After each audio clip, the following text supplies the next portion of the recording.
puisque c'est long, j'entre dans un coma, ça ne va pas, maman est découragée. Je suis Brou, moi et Prince Larison, je vous raconte mon histoire. Dans les années 90, je devais avoir l'âge de 2 ans, ou un peu plus environ, 2 ans ou 3 ans. Lorsque papa et maman partent au travail,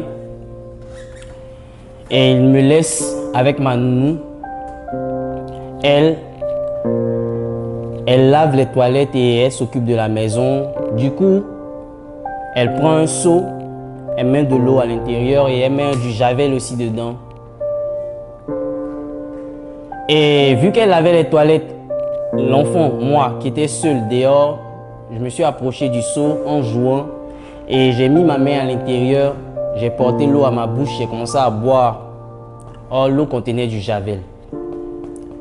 Et après avoir consommé, elle entend un enfant qui pleure. Donc, elle se précipite pour sortir. Elle vient, elle trouve que je suis dehors près du seau. J'ai consommé l'eau qui coule sur mes vêtements et qui sent dans ma bouche. Donc, tout affolée, puisque je pleure à chaudes larmes, elle court, elle allaite les voisins. Ses patrons sont pas là, elle allaite les voisins. Les voisins se rentrent à la maison, ils appellent papa, ils appellent maman pour leur expliquer la situation. Papa n'étant pas dans la ville, maman se précipite et elle rentre. Tout affolée, elle commence à crier sur la servante, comme on dit. Et elle me prend, elle m'envoie à l'hôpital avec l'aide des voisins. Donc, arrivé à l'hôpital, ben là, le calvaire commence.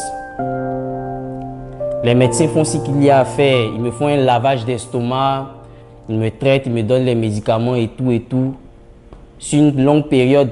À partir de là, ça va durer environ 2, 3 à 6 mois même. Puisque c'est long, j'entre dans un coma, ça ne va pas. Maman est découragée. Puisqu'il prie, papa aussi il prie, mais rien ne va pour l'instant. À l'hôpital aussi, la médecine trouve ses limites, puisqu'on me donne tout. Papa dépense beaucoup d'argent, mais rien ne va. Vu qu'ils ont tout essayé et rien n'avance comme ils avaient prévu eux, papa demande la permission au docteur pour me faire sortir de l'hôpital et m'envoyer hors du pays, précisément au Sénégal. Donc on m'envoie au Sénégal pour me soigner et ils font les traitements là-bas aussi, ils font ce qu'il y a à faire. Malheureusement, rien ne va comme prévu. Donc voilà que papa est obligé de me ramener en Côte d'Ivoire au pays. On a fait plusieurs temps là-bas, on a fait plusieurs mois, papa a beaucoup dépensé, rien n'a marché, rien n'a évolué, la situation même se détériore, ça va de mal en pire et on revient au pays. On retrouve une fois de plus le médecin qui s'occupait de moi auparavant. Et vu que la solution n'a pas été trouvée là-bas, il continue son traitement ici, il continue de faire plusieurs choses qui n'aboutissent toujours pas, rien ne va.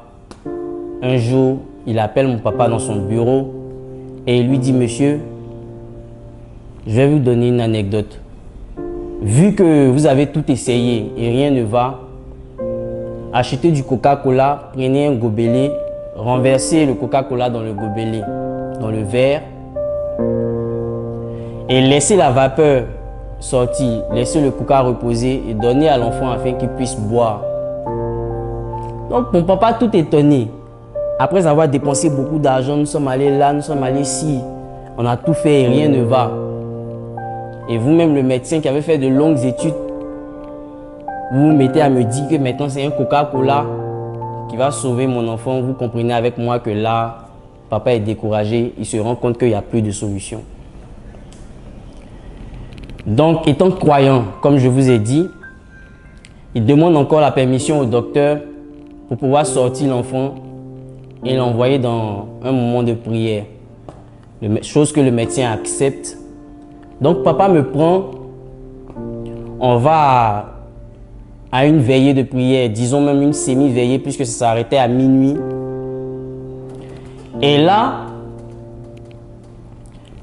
il y a le pasteur qui est à la chaire qui demande s'il y a des malades, qu'ils avancent afin qu'ils puissent prier pour eux.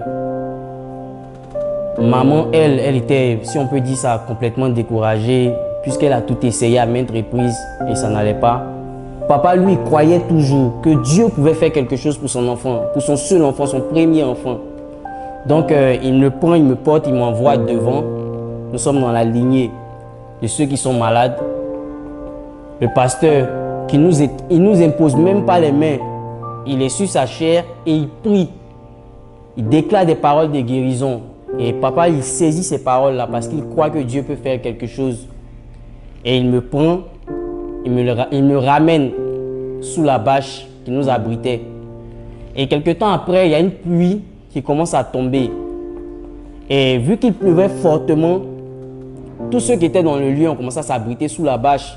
Donc on n'avait presque plus une place confortable pour s'abriter. Nous étions au bord de la bâche. Donc l'eau qui ruisselait nous touchait. Et papa essayait de me protéger, mais l'eau me touchait quand même. Après le moment de prière, nous sommes rentrés à la maison. Papa dort avec maman et avec l'enfant. On dort tous ensemble. L'enfant que je suis, on dort tous ensemble. Et à la grande surprise de papa, matin, pendant qu'il dort, il y a quelqu'un qui le réveille, qui l'empêche de dormir, qui fait du vacarme un peu, si vous me permettez l'expression, qui fait du bruit. Et là, ça attire leur attention, ils se réveillent, ils regardent. C'est son enfant. Son enfant qui n'arrivait pas à manger, qui n'arrivait plus à faire de gestes, qui n'arrivait pas à bouger.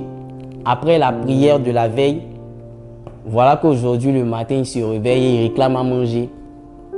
Donc papa, tout étonné, tout heureux, il se précipite, il prend de quoi me nourrir, il me donne.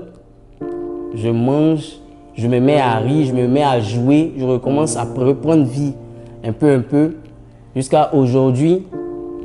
Me voici qui vous conte mon histoire moi-même. Pour dire à quelqu'un que lorsqu'il n'y a plus d'issue, lorsque tu ne sais plus quoi faire, tu t'es tourné vers la médecine et tu as vu ses limites, il y a quelqu'un qui s'appelle Jésus-Christ qui peut agir et t'enlever dans la situation dans laquelle tu vis. Cette situation que tu traverses, qui te bouleverse, Jésus peut la changer. Mon cas, c'était la maladie, mais quel que soit ce que tu traverses, je suis sûr qu'il peut agir. Attirez aussi l'attention de nos nounous. Quand on vous confie les enfants, il faut être un peu plus vigilante parce que 2 minutes seulement, ça peut créer tout ce que vous avez entendu. Par la grâce de Dieu, je suis encore en vie, mais il y a certains qui n'ont pas eu cette chance-là, ils sont morts. Par la grâce de Dieu, aujourd'hui, je suis artiste, chanteur. Mon nom est Prince. Vous pouvez me suivre sur mes différentes pages, Facebook, Instagram, TikTok, chanteur Prince Collé. Dieu vous bénisse. Ceci était mon histoire.